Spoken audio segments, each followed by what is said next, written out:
Looking at this, what I would say is a very, very beautiful wall. What kind of things stick out to you guys?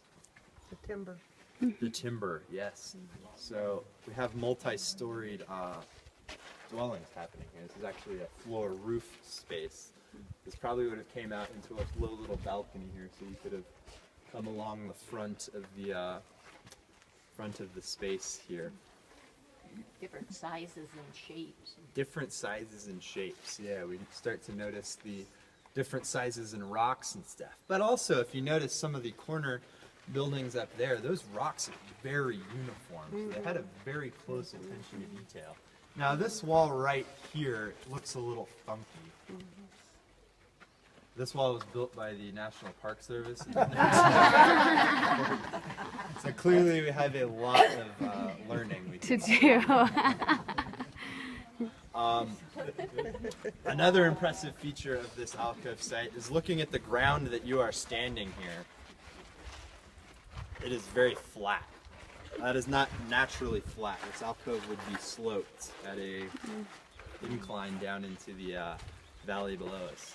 The ancestral Puebloans actually terraced this whole way up to give them a nice flat foundation to build up and higher and higher and higher. Yeah. Is this an original wall? This is an original wall here.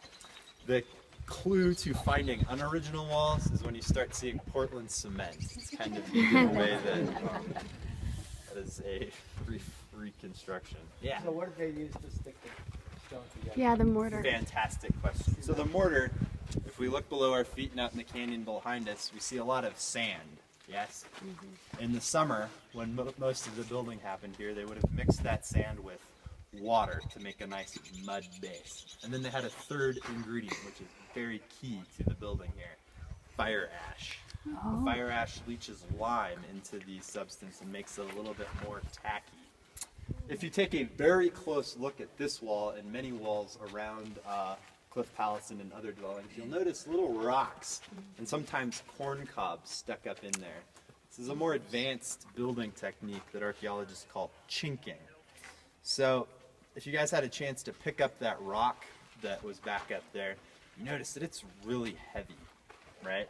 Some of these rocks are even larger and they're a little heavier.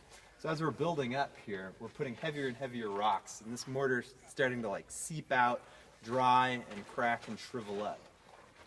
Chinking is pretty cool because as you put a rock in there, that mortar now has something solid to dry onto. It's not slipping out as much.